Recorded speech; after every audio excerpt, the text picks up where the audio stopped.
যে কোনো উপবাসের দিনে সাবুর খাবার আমরা সবাই খেয়ে থাকি। তার মধ্যে সবথেকে সুস্বাদু এবং সবথেকে সহজ খাবার হলো সাবুর পোলাও। নমস্কার বন্ধুরা, চ্যানেলে আপনাদের সকলকে স্বাগত। চলুন খুব তাড়াতাড়ি রেসিপিটা দেখে নেওয়া যাক। তো প্রথমেই 1 কাপ সাবুকে আমি ধুয়ে নিয়েছি ভালো করে, দিয়ে হাফ কাপ জল দিয়ে আমি ভিজিয়ে 1 ঘন্টার জন্য এটা রেখে দেবো।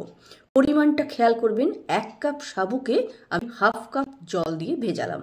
1 ঘন্টা পর যখন আপনি ঢাকনা খুলবেন, দেখবেন সাবুগুলো খুব সুন্দর হয়ে ভিজে গেছে এবং ফুলে গেছে। এবার আমরা একটা কড়াতে তেল নেব। এখানে আমি 1.5 চামচের মতো তেল নিয়েছি। তাতে আমি প্রথমে চীনাবাদামগুলোকে ভেজে নেব। এই রেসিপিটা আপনি সম্পূর্ণ তেলেও করতে পারেন বা সম্পূর্ণ ঘিয়েও করতে পারেন। তো আমি এখানে একটু তেল এবং একটু ঘি দুরকমই কিন্তু ব্যবহার করব। সেই তেলে আমি এখানে তেজপাতা, গোটা গরম মশলা এবং জিরে ফোড়ন দিলাম। এবার আমাদের পছন্দ মতো সমস্ত রকম সবজি কিন্তু এই সাবুর পোলাওয়ে আমরা ব্যবহার করতে পারি।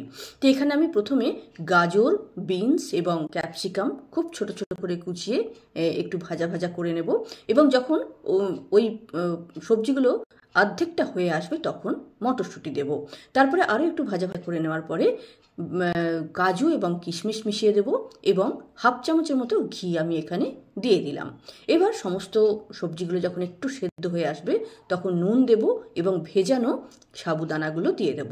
ভালো করে নাড়াচাড়া করার পর, যেহেতু এটা পোলাও হচ্ছে সেজন্য একটু মিষ্টির দরকার, হাফ চামচ মিষ্টি দিলাম এবং হাফ চামচ চিনি দিলাম এবং 1/4 চামচ হলুদ দিলাম।